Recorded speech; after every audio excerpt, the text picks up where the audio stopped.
All right, how's everybody doing? I wanted to show you a couple of licks that you can play over the five chord. Somebody asked me what I'd play over a five chord, and that's so subjective. I mean, there's so many different arpeggios and scales you can use over the five chord. You can get real weird with it, over an in the key of A. You could play the melodic minor, the A melodic minor over it. I'm not going to go into that. That I'm just going to show you a couple licks that are using arpeggios from the actual chord tones. So the one lick I'm going to show you is built from the G sharp minor 7 flat 5.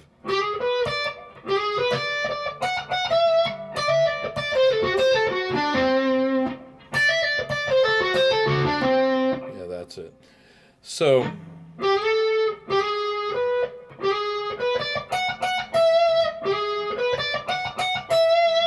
this is played, and you're playing the chord tones from a G minor 7 flat 5. And the notes in that chord are G sharp, B, D, and F sharp. So I'm starting here on a G sharp, B, D, F sharp.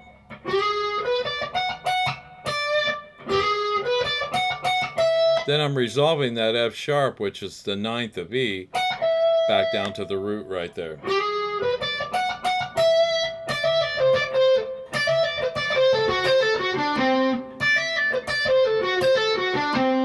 Then I'm playing that over the D chord.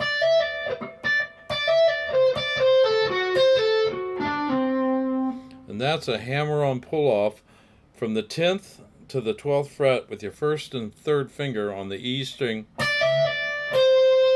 the 13th fret of the B string with your fourth finger back to the 10th fret of the high E string with your first finger. So we have. Then you do another pull-off from the 13th to the 10th fret on the B string with your fourth and first finger. Then you land on the 11th fret of the G string with your second finger. So we have. Then you come back and do that pull off again from the 13th to the 10th fret on the B string. Then you play on the 11th fret of the G string with your second finger. Then you pull off from the 12th to the 10th fret on the D string with your first and third finger. So it's.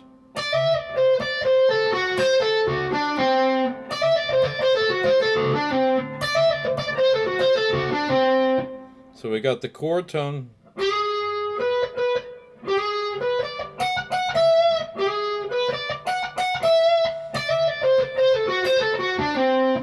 See how that fits. Okay.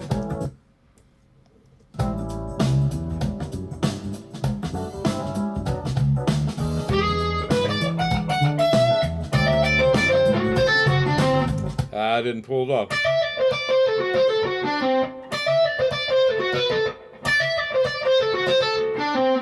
I'm gonna nail it this time. It's a hard lick to play. I shouldn't have made this lick up.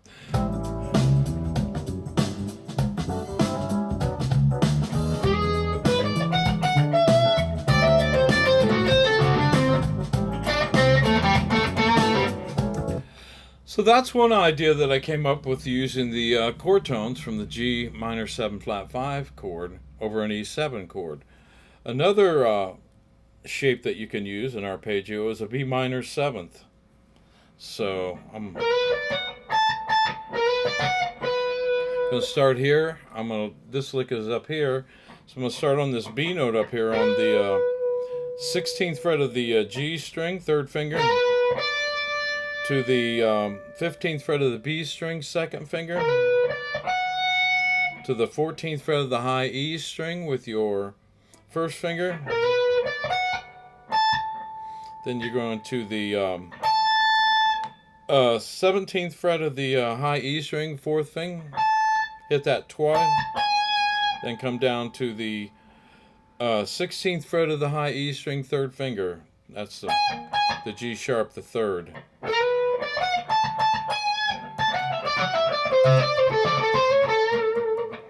Yeah. So that's, I'm kind of keeping that same rhythmic theme going here, if you haven't noticed.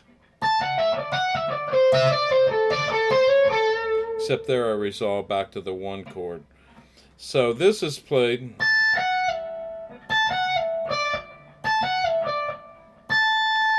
seventeenth fret, first finger.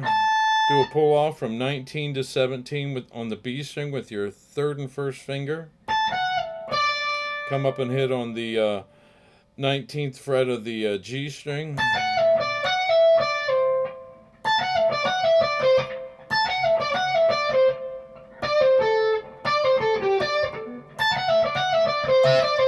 Yeah.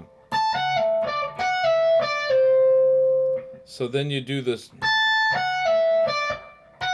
do another pull off here from the B string, 19 to 17, third and first finger on the B string. Do the same here on the G string, same fingering, same frets, 19 to 17. So it's,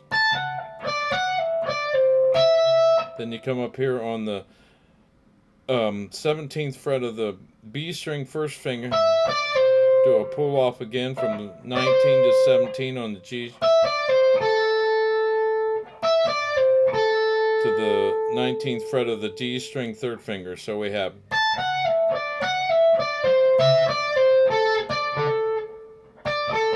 then you come up here on the 19th fret of the G string, roll that up to the 19th fret of the D string.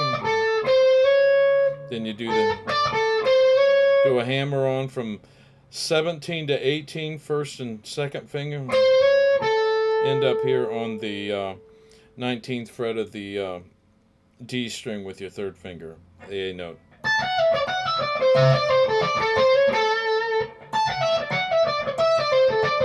And I'm hybrid picking that. Every starting note I'm picking with my finger. So that goes.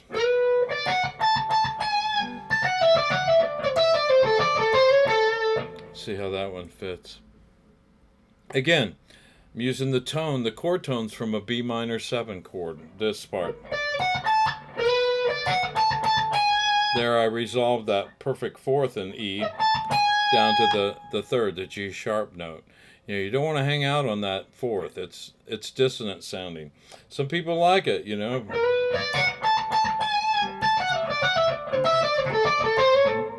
So let me play that over this, see what happens.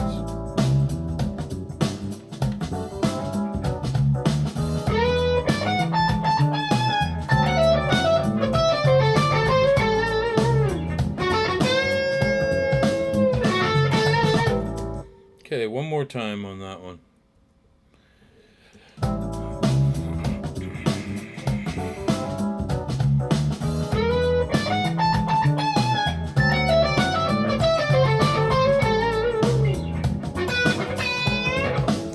So anyway, those are a couple of licks and ideas that I would use.